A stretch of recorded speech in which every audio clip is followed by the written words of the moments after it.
दोस्तों, मेरा नाम विनय हिकिन है। मैं अपने माता पिता की अकेली संतान हूँ। मैं पढ़ने में बहुत तेज था। जब मैंने अपनी पढ़ाई पूरी कर ली, जल्द ही शहर में मुझे एक अच्छी कंपनी में नौकरी मिल गई। शहर में मेरे एक दूर के रिश्तेदार रहते थे। उनका नाम मोहन था। मैं उनको मामा कहता था। जब माँ ने मामा के घर में रहने की बात की तो मैं मान गया। मेरे मामा के कोई औलाद नहीं थी। उनकी शादी को 4 साल हो गए थे। मेरी मामी बहुत खूबसूरत थी। मुझको एक अच्छी नौकरी मिल गई थी, जिससे मेरी माँ की खुशी ठिकाना न रहा। मामा एक प्राइवेट नौकरी करते थे। वे सुबह नहा धोकर घर से निकलते और शाम तक लौटते।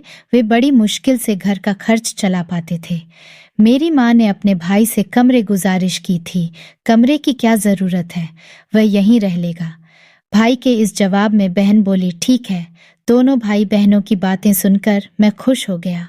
माँ का दिया सामान और ज़रूरत की चीज़ें लेकर मैं शाम तक मामा के यहाँ पहुँच गया। यहाँ से बस, टैक्सी, सारी सुविधाएं हैं। मुश्किल से आधा घंटा लगता है। कल सुबह चलकर तुम्हारी जॉइनिंग करवा देंगे। मामा खुशी से चहक कर बोले, आपका काम? मैंने अटक हुए पूछा। अरे, एक दिन छुट्टी कर लेते हैं मामा, मेरी समस्या का समाधान करते हुए बोल उठे। दूसरे दिन मैं मामा के साथ कंपनी गया और वहाँ मैंने अपनी नौकरी ज्वाइन कर ली। शाम को जब मैं घर आया तो मामी ने मेरी पसंद का खाना बनाया था। हम सब ने साथ में बैठकर खाना खाया। 2-3 दिन में सब कुछ सामान्य हो गया। सुबह 100 बजे मैं घर छोड़ता तो मामी हल्का नाश्ता कराकर मुझे टिफ़िन दे देती। मैं शाम के 8 बजे तक घर लौट आता था। एक दिन जब मैं ऑफिस के लिए निकला तो मामी बाथरूम नहा रही थी। उन्होंने बाथरूम का दरवाज़ा भी नहीं बंद किया था। जाते समय अचानक मेरी नज़र पड़ी तो मेरे पैर ठिठक गए। मामी को देखकर मेरे शरीर में एक हलचल सी मच गई। तभी मामी की नज़र मुझ पर पड़ी तो मैं शर्माते हुए बाहर निकल गया। उस दिन रविवार था, मेरी छुट्टी थी, पर मामा रोज़ की तरह काम पर गए हुए थे। मैं भी घूमने निकल गया। सुबह का निकला। मैं जब घर लौटा तो दोपहर के 11 बज चुके थे। मामी मेरे आने का इंतज़ार कर रही थीं।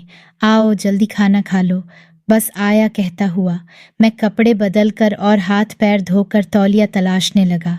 तुम्हारे सारे गंदे कपड़े धोकर सूखने के लिए डाल दिए हैं, मामी खाना परोसते हुए बोली। मैं बैठा ही था कि मेरी निगाह मामी के दोनों पर गई। मामी शर्माने की वजह हंस दी। क्यों रे, क्या देख रहा है? देखना है तो ठीक से देखना। अब मुझको अजीब सा महसूस होने लगा। मैंने किसी तरह खाना खाया और बाहर निकल गया। मुझे मामी का बर्ताव समझ में नहीं आ रहा था। उस दिन मैं देर रात घर आया और खाना खाकर सो गया। अगली सुबह मैं देर से उठा तो मामा मुझे बीमार बता रहे। सुस्त दिख रहा है, रात को बाहर गया था, ना थक गया होगा। यह मामी की आवाज़ थी। आखिर माजरा क्या है?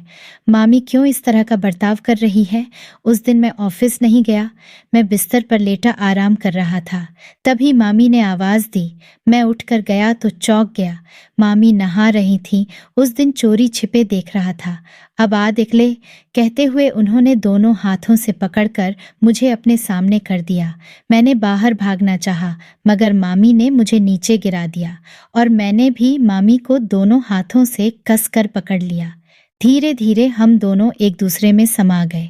मैं उस दिन पहली बार किसी औरत के पास आया था। मैं शर्मिंदा था, मगर मामी ने एक झटके में इस संकट को दूर कर दिया। देख बाबू, मुझे बच्चा चाहिए और तेरे मामा नहीं दे सकते। तू मुझे दे सकता है, मगर ऐसा करना गलत होगा। मुझे खानदान चलाने के लिए औलाद चाहिए। तेरे मामा तो बस रोटी कपड़ा मकान देते हैं। इतना कहकर मामी ने मुझको बाहर भेज दिया।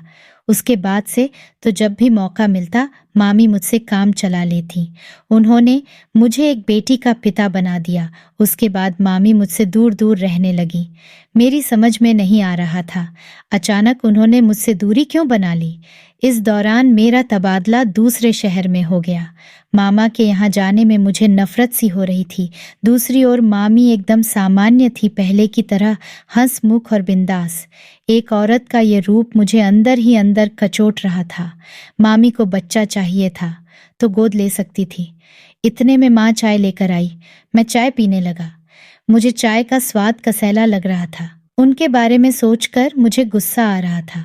तो दोस्तों, आपको यह कहानी कैसी लगी अपनी राय कमेंट बॉक्स में ज़रूर बताना और ऐसे ही कहानियाँ देखने के लिए मेरे चैनल को सब्सक्राइब कीजिए। धन्यवाद।